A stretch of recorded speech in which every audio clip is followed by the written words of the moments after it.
Hi, how are you all doing? I'm sure, as usual, you're at your best and trying to catch up with all the subjects and giving your best, right? So, let me get started with the next poem of second PUC, which is the third one of your textbook, which is on children. This is by the poet Khalil Gibran.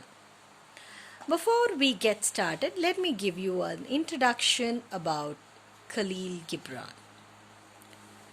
Khalil Gibran, sometimes it is spelled as Khalil, and this is the Arabic name.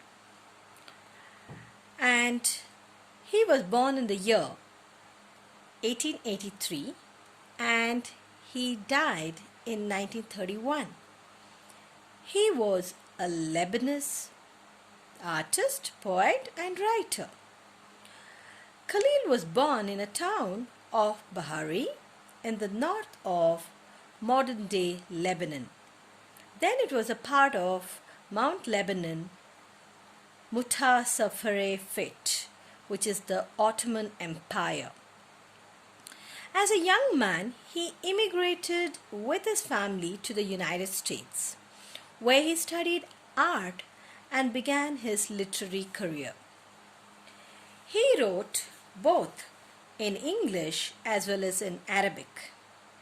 In the Arab world, Gibran is still considered and regarded as a literary and political rebel.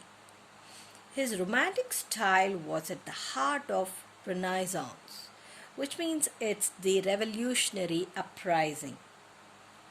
In the modern Arabic literature, especially the prose, poetry, breaking away from the classical school.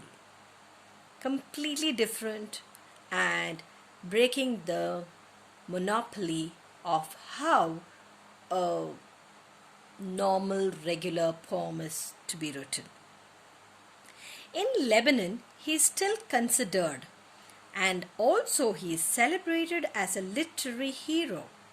He is chiefly known in the English-speaking world for his 1923 book, The Prophet, an early example of inspirational fiction, including a series of philosophical essays written in poetic English prose.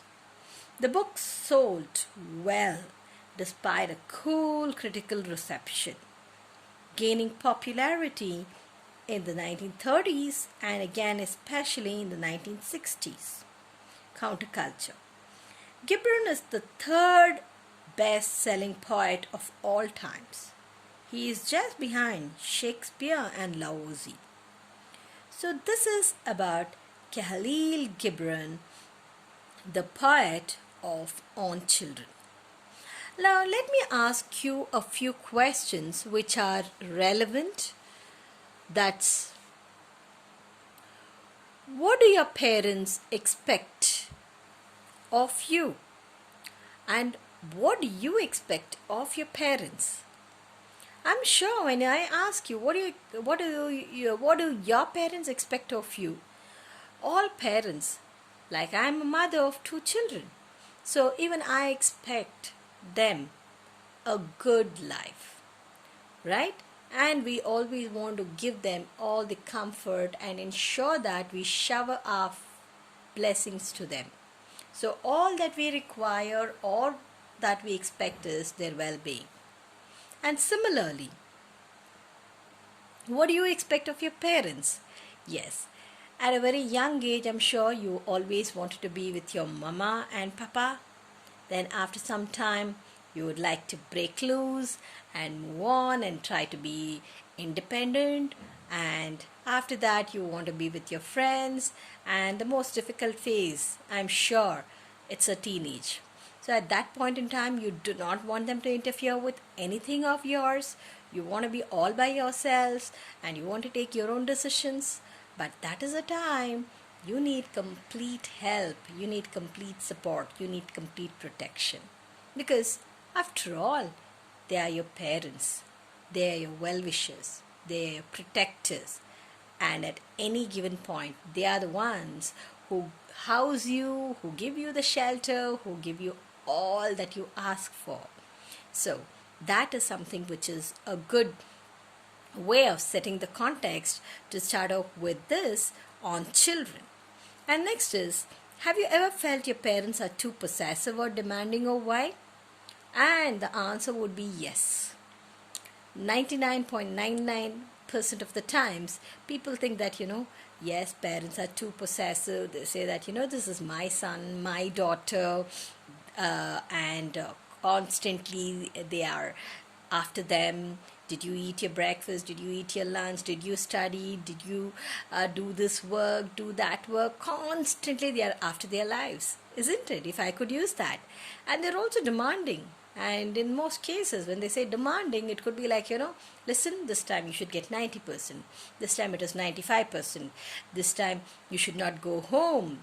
By this time you should come back. So all these are certain things. Now, do you think, is it right or is it wrong? As such, if you ask me, is it right or wrong? Yes. As a teenager, you feel that you want to break loose and say, no, I don't want somebody to be constantly after my life. But as a parent, you know that it is for your well-being, and there is somebody who's constantly loving you and caring for you. Sometimes it comes as if, they're demanding, or sometimes it comes through as if, they're asking for too much. But if you just think about it, you'd soon realize that this is something which is the true love. Isn't it? Yes or no, children? So this is a very, very brief introduction to what our poet Khalil Gibran is going to be talking about. Let me read this for you before we get started so that you would understand what this poem is all about. And a woman who held a babe against her bosom said, "Speak to us of children." And he said, "Your children are not your children.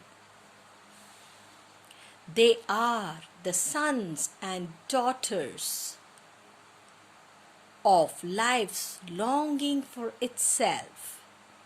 They come through you but not from you. And though they are with you, yet they belong not to you. You may give them your love but not your thoughts, for they have their own thoughts. You may house their bodies but not their souls, for their souls dwell in the house of tomorrow, which you cannot visit, not even in your dreams.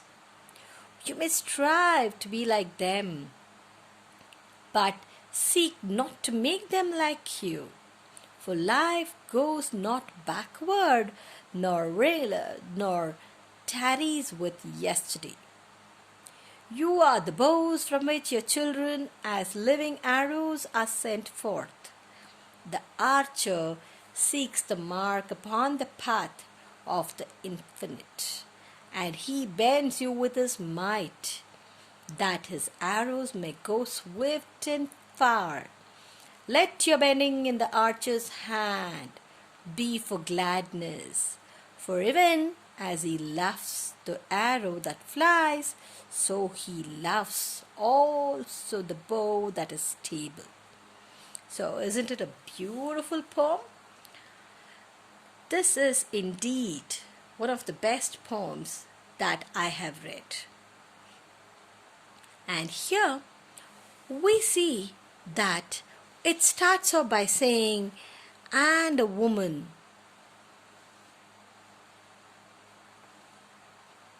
who held a babe against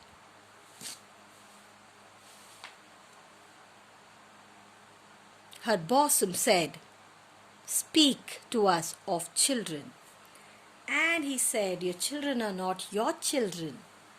So what does it mean?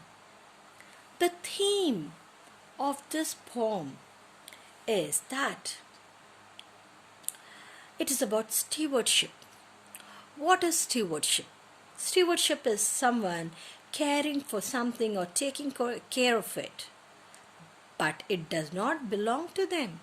So, here the author is saying that, yes, we need to take care of our children, but they don't belong to us. They need to be independent. They need to be given their own ways. We need to give them that freedom to think differently and to lead their own life all by themselves. And in this poem on children, Khalil is trying to tell us how parents cannot act like their children are their puppets. So they're saying that, don't treat them. Khalil Gibran is saying, don't treat them like puppets. Give them what they need. Give them what they ask for. Give them what they demand. They will have the free will to do as they please and have a mind of their own because they are intelligent. They have their minds. They have their hearts. So let them start thinking for themselves. And they're free to think for themselves. And Khalil writes, children as living in the house of tomorrow. So which means that he is telling us how children are important for the future. It is not just today. They are the future citizens. They are the future. They are the one who shape and mold themselves. And parents must merely act as guiding lights for their children. So which means that give them the directions, tell them what is right, what is wrong, let them figure out which is the path that they need to lead. Children have the will to act as who they are and how not someone else. So they should be original. They should not try to copy somebody. They should become more and more aware of themselves as to, what is it they desire, what is that they need to lead their own life and not how their parents want them to be. So let's say if a parent says that, if a father is a doctor, the child need not be a doctor. Here I would also like to bring in the movie Three Idiots. That really made a lot of sense to a lot of people. I'm sure, this movie was released about 10 years or 11 years ago when, the whole movie was about your own desire.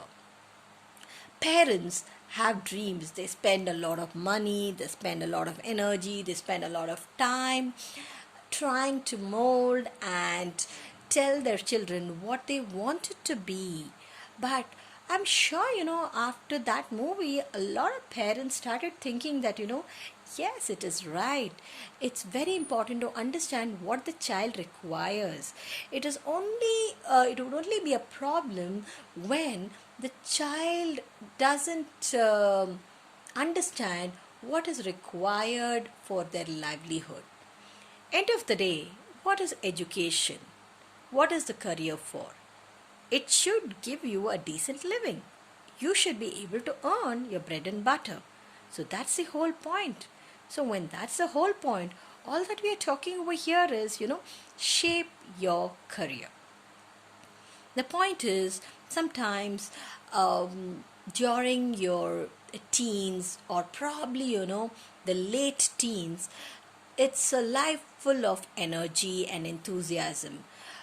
We see a lot of movies, we get inspired, we also think that, oh, my friend has done it. Why can't I do it? If somebody is a movie star or somebody is a singer, somebody is a reality show star, we also end up thinking that, oh, okay, let me also try doing it.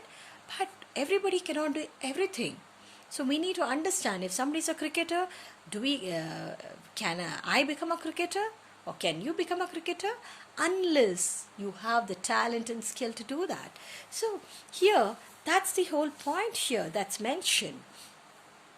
The child that comes from the parent is a gift from God, but since they merely come through you, but not from you, he says that the child comes from the parent is a gift from God. But since they merely come through you, they come from the womb of the mother, from the father, but not from you.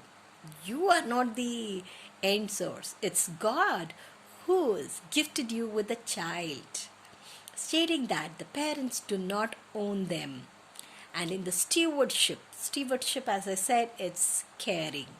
Whatever that person is taking care of has the free will to do as they want, as the person is only taking care of them. So, Gibran says that, give them the free will and let them decide, choose what they want to do in their lives, because they're coming through you and not from you. God is the one who will send them to you, to earth.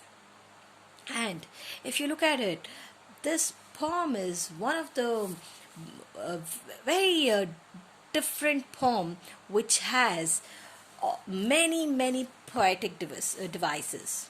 Some of them that I would like to tell you is they include personification, all alliteration, connotation, metaphor, and enjambment. Now, what is personification? As I've already put it there for you, a person who represents an abstract quality is personification. So the point is, she is a personification of quality. So when you say quality, quality is a noun, and you are saying she's a personification of quality means, she is that quality. You mean that she is the quality. So it is representing the abstract noun, quality. So you cannot say she is quality. But when you say she is a personification of quality, she is a personification of positivity, or he is a personification of perfectionism. So you're saying that that person is doing it in that particular way. That is worth mentioning. So that is personification. And next is, what is alliteration? Alliteration is the flow of the thoughts. Now, for example, here in this particular line, if you look at it, it says, you may give them your love but not your thoughts, for they have their own thoughts. Here, thoughts and thoughts, these are the same words which are rhyming together. So that poetic device or that figure of speech is called alliteration. And next is connotation. What is connotation? Connotation is an idea which is implied. You're implying a particular idea. You're trying to convey that idea. That is connotation. And what is metaphor? Metaphor is the figure of speech which is an expression used to refer something that it does not literally denote. It would not mean that literally, it does not give you that meaning, but it implies that, for example, all the world's a stage. If you look at it, all the world's a stage. How can the world be a stage? You can't imagine. Now in your college, if you have a college day, then you understand, you set up a stage, and there people can show their talents. That's a stage, isn't it?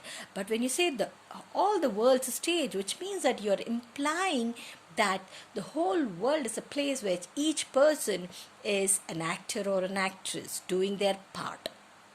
Okay, so that is the metaphor.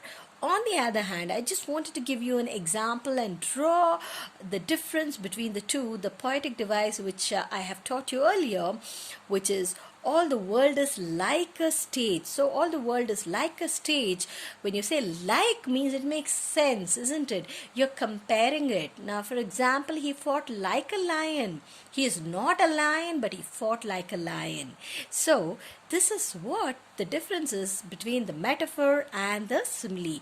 And the author has used it so beautifully in the lines that are going to be preceded now. And next is enjambment. What do you mean by enjambment? Enjambment means continuation of a sentence or clause across a line break. Now, if you look at it over here, The archer sees the mark upon the path of the infinite, and he bends you with his might that his arrows may go swift and far. So over here, the whole line is implying, though it is just one particular sentence, but the line goes again continuously to imply and give a stronger meaning and to make it more strong. It gives you the strength in that particular message, and that is enjambment. Okay, so these are the different poetic devices that are used, and each of these adds significant ideas to the poem's message. And the author uses personification in line 5 to say that the children are alive because of life alone. It is because of life alone that they are alive. And moving on, alliteration is used for the effect in the third line of stanza 3. If you look at it, the thoughts and thoughts, these are the alliteration that is used, and in which connotation also was incorporated, and it shows how quickly children become adults from being a small baby who that was being taken care of. They become adults, right? So that is the meaning of this particular stanza. And moving on, in this way, the author emphasizes that the children will determine the fate of the world in the future, or the house of tomorrow.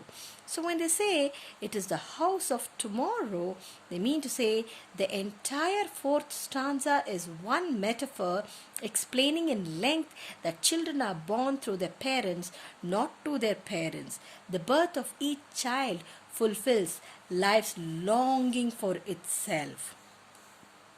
Okay, so this is where it is explaining that the children are born through their parents, not to their parents, and the birth of each child fulfills life's longing for itself, as phrased earlier in line 5.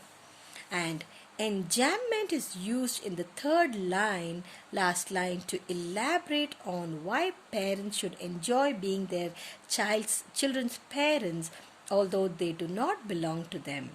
They're also loved as children and will always be loved as much as they love their own children. And these devices connect the author's beliefs on children and to whom they belong.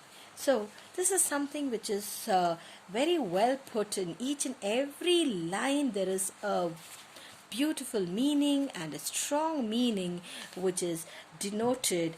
And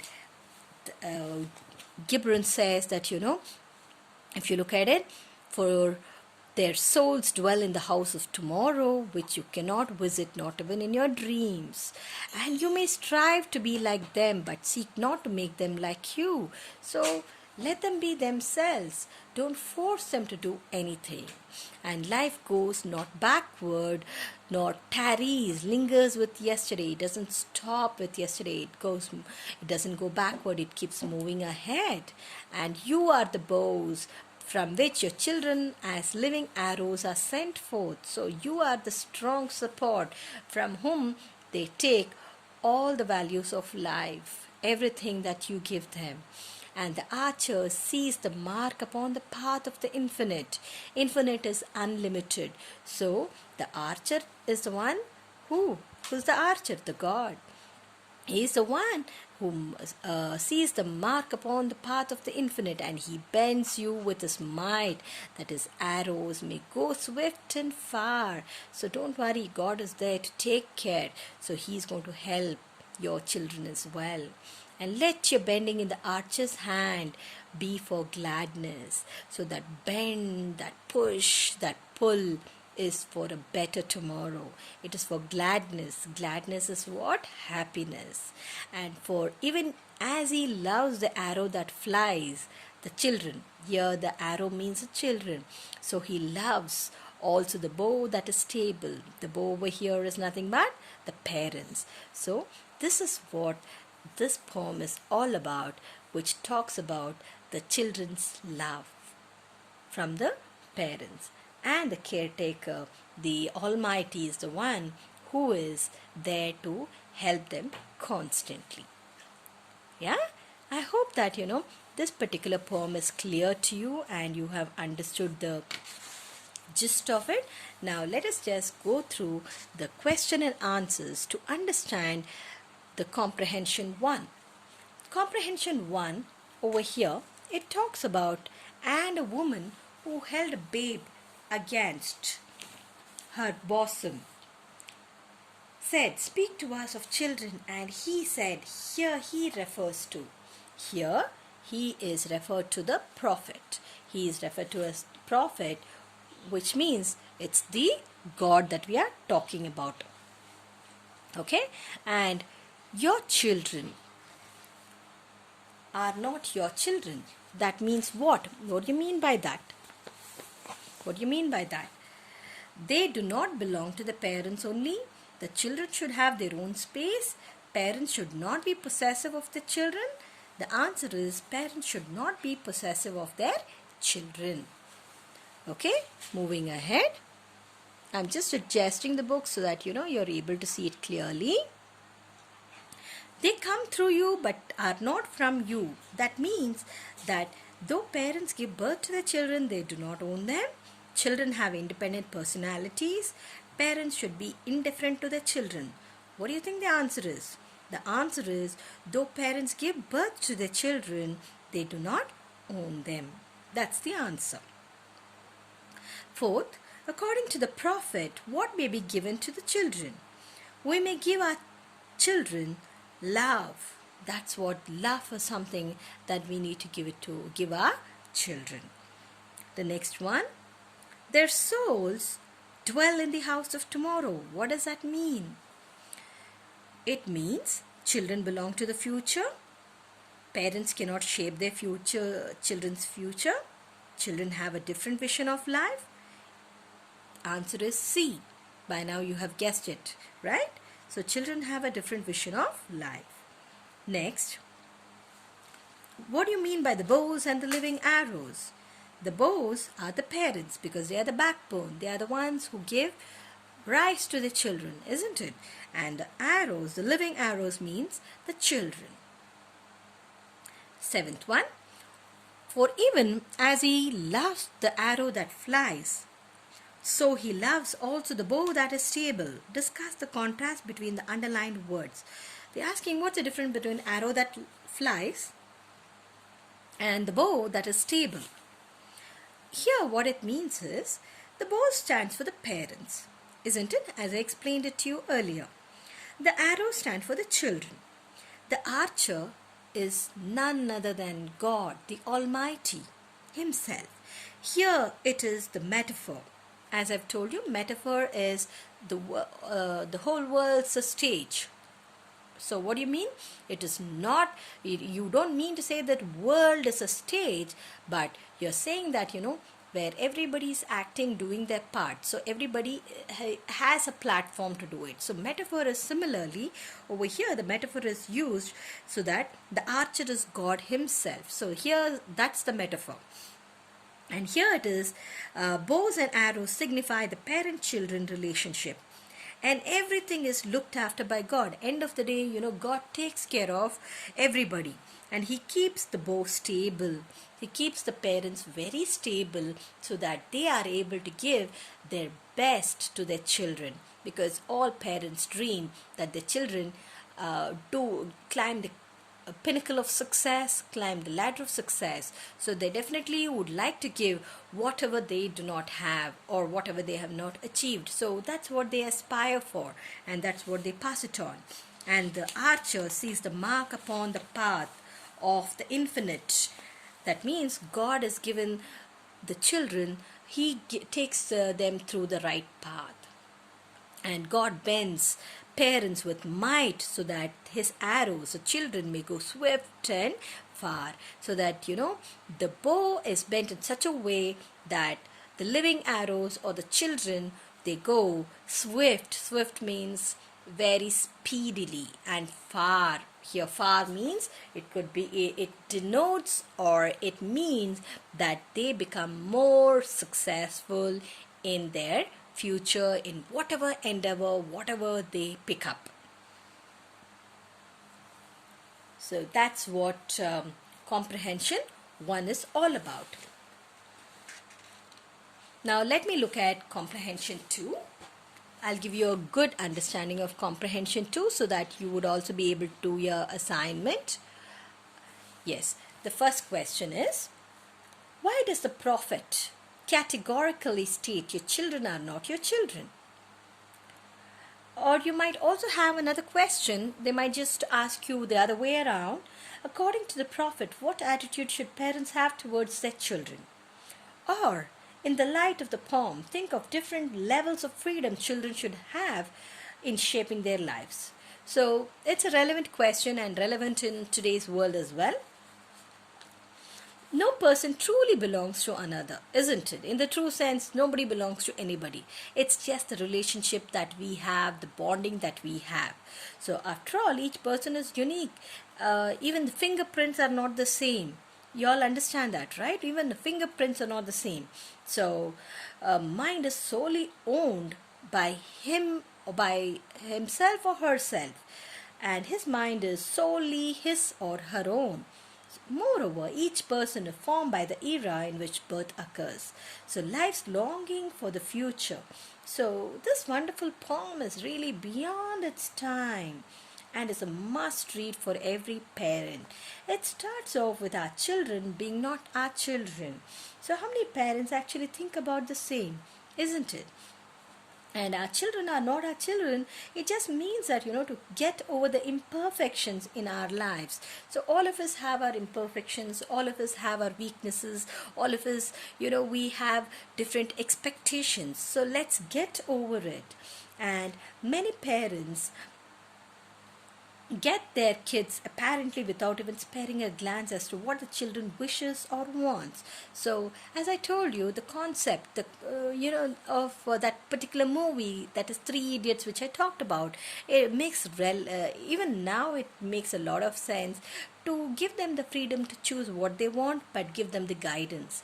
Give them the pros and cons of anything, because they are after all still children and they need to have a broader understanding of things.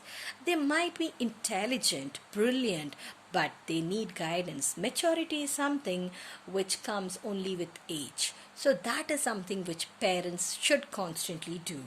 And they have come through us for a purpose of their own, and some of them are very different from their parents in their thoughts, in their attitudes, wishes, isn't it? So Khalil Gibran says, they stay with you, but they do not belong to you. They belong to God. And each one of us have to chart out our own paths, and not one that resembles other. So if somebody becomes a lawyer, the other one need not become a lawyer. They can become an artist, isn't it? They can become a dancer, they can become a singer, they can become a cricketer, they can become a teacher, a noble profession like ours, isn't it?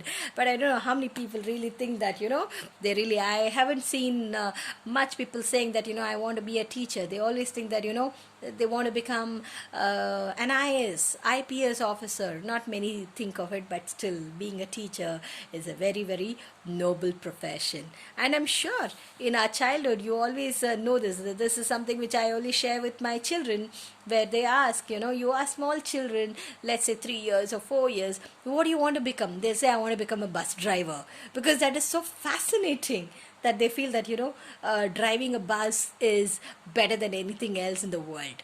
But as they start growing, you ask them what they want to become. When they are about 10 years, you ask them what they want to become, and they'll tell you, maybe I want to become an inspector or something.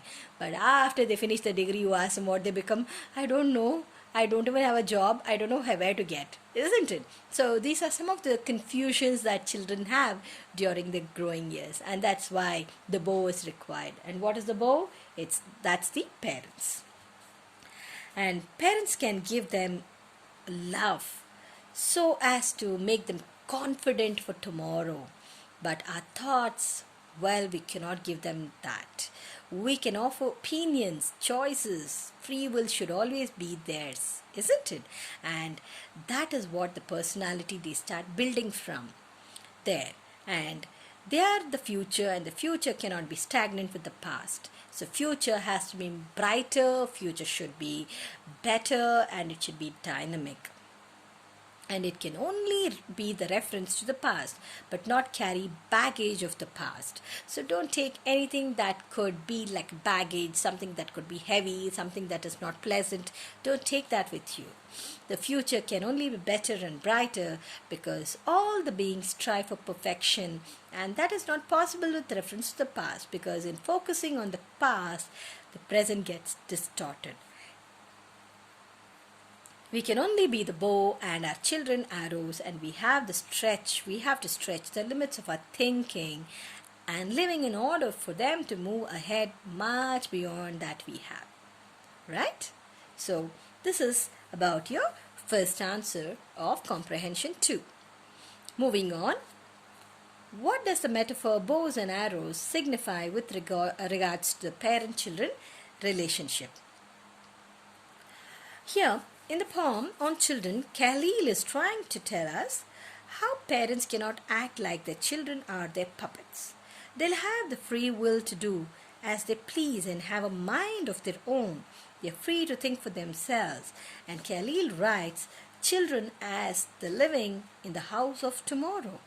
He also is telling us how children are important for the future, and parents merely act as the guiding lights for the children. Children have the will to act who they are and not someone else to lead their own life. The child that comes from the parent is a gift from God. But since they merely come through you but not from you, stating that parents do not own them, they are from God. And in stewardship, the caring, whatever that person is taking care of, has the free will to do so as they want, as the person is only taking care of them. And to conclude, parents are the bows that send the arrows of their children into this future. Each is beloved by God, who is their creator, and parents must respect this order of creation, for it is done in love, for love, with love. Okay, guys? So I hope this is clear to you, and I hope this is going to really give you a better perspective about what you want to become in your lives, and wishing you all the good luck and a lot of success. Take care. Bye bye. Have a great day.